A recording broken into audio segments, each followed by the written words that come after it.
The rain pounded relentlessly against the windshield as I drove down the desolate highway, surrounded by darkness on all sides. I had foolishly chosen to take a shortcut through this isolated stretch, hoping to save some time on my journey. But now, as my car sputtered and coughed, its engine giving up on me, I realized the grave mistake I had made. Panicked, I maneuvered my vehicle to the side of the road. I reached for my phone, but its battery had long died. Feeling a mix of frustration and fear, I stared out into the abyss, hoping for a miracle. That's when I noticed a faint glow in the distance, growing brighter with each passing moment. Relief washed over me as I realized it was the headlights of an approaching tow truck. However, as the truck pulled up behind my car, a shiver ran down my spine. There was something unsettling about the vehicle, something off-putting. Its paint was faded and peeling, revealing layers of rust beneath. The windshield was cracked, reflecting the eerie glow of the streetlights. The driver had a creepy aura about him. He wore a tattered, oil-stained jumpsuit, and his face was obscured by the shadows of his hat.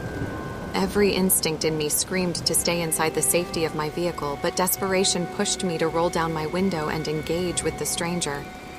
I asked reluctantly if he could give me a lift to the nearest town. He nodded and said he could help me. He told me to hop in the truck and he would hook up my car. I hesitated. There was something undeniably eerie about this man. But with no other options, I reluctantly stepped out of my car and climbed into the passenger seat of the truck. As we drove along the desolate highway, the darkness seemed to press in on us. The silence was deafening.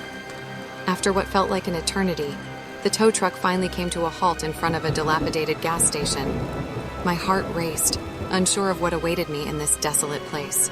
The tow truck driver turned to me, a sly grin creeping across his face. "We've arrived," he whispered, his voice laced with malevolence.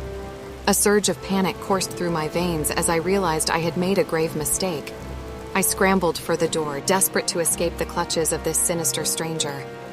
But before I could reach the handle, his grip tightened around my arm, his strength surprising for his emaciated frame. With every ounce of strength I could muster, I wrenched myself free from his grasp and stumbled out of the truck. I sprinted towards the gas station, praying that someone, anyone, would be there. The door swung open with a rusty creak, revealing a dimly lit interior. But there was no sign of another living soul. My heart sank, realizing that this place was just as deserted as the highway.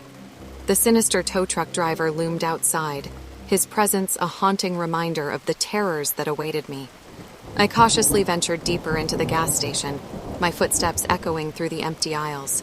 The air was thick with a stale, musty odor, and the flickering lights cast eerie shadows on the walls. As I turned a corner, I stumbled upon a door marked "Employees Only." A glimmer of hope ignited within me. Perhaps there would be a phone or a way to contact help. With trembling hands, I pushed the door open, revealing a dimly lit hallway. The flickering light bulbs barely illuminated the peeling wallpaper, and a cold draft swept through the narrow passage. Each step I took seemed to magnify the silence, intensifying the feeling that I was being watched. Dread coiled in the pit of my stomach, but I pressed on, my determination overpowering my fear. As I reached the end of the hallway, I heard a soft whisper carried by the wind that seeped through the cracked windows. "Run," it pleaded, a voice filled with urgency and desperation. "Escape before he finds you." The hairs on the back of my neck stood on end. A sinking feeling of despair washed over me as I realized that escape might not be possible. Suddenly, a creaking sound echoed from the other end of the hallway, jolting me from my thoughts. The sound grew louder, closer, accompanied by heavy footsteps. I backed into an office with a desk in it, closing the door. The door swung open, revealing the silhouette of the tow truck driver. He took a slow, deliberate step forward. Panic coursed through my veins as I searched for an escape route. As he approached, a surge of adrenaline propelled me into action. I darted towards the desk, frantically searching for something, anything that could serve as a means of defense. My fingers closed around a heavy metal paperweight. With a desperate cry, I swung the paperweight towards him, connecting with a sickening thud. He staggered back, momentarily disoriented. I sprinted through the office, down the dimly lit hallway. The flickering lights cast eerie, dancing shadows that distorted my sense of direction. Finally, I burst through the gas station's entrance. I ran as if my life depended on it. A flicker of headlights appeared in the distance. I screamed for help. The vehicle slowed to a stop, and a kind-hearted stranger offered me a ride to safety. I climbed into the car, trembling and soaked to the bone. The warmth and safety it provided were a stark contrast to the nightmarish ordeal I had endured. As we drove away, leaving the gas station and its horrors behind, I glanced back one last time, catching a glimpse of the dilapidated building disappearing into the storm.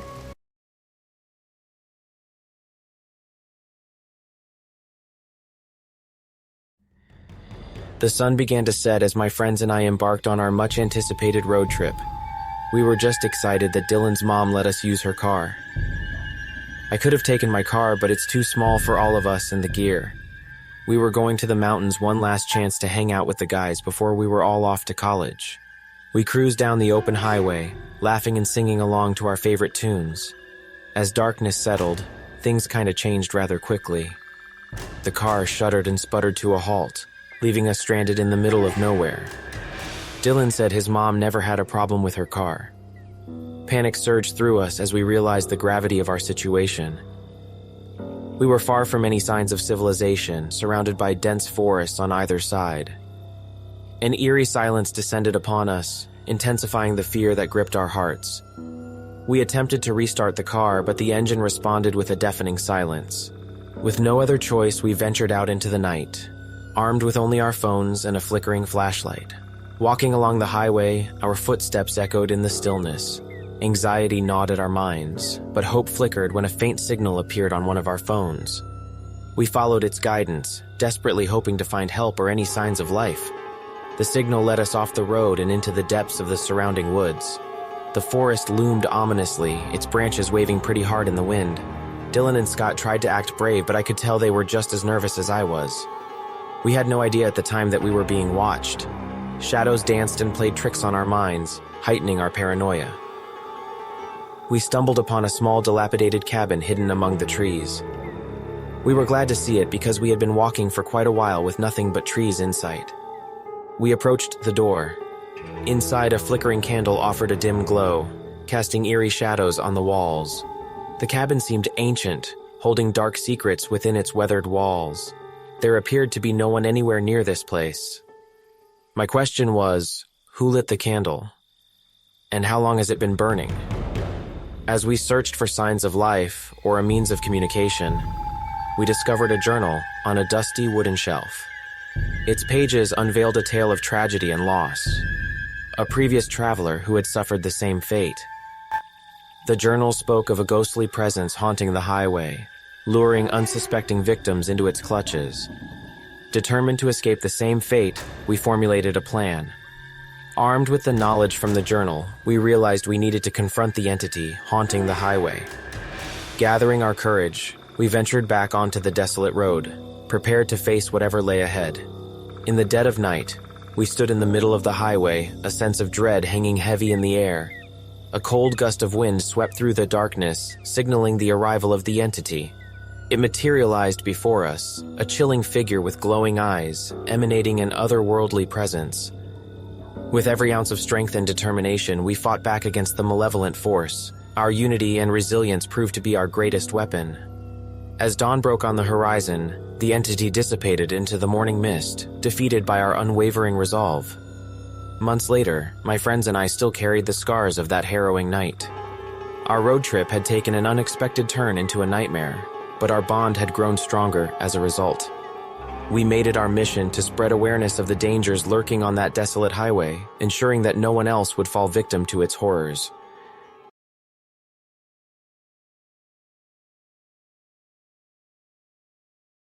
The hum of the engine and the wind rushing through the windows filled my senses as I drove along the highway. The scenic landscapes blurred by and a sense of freedom consumed me.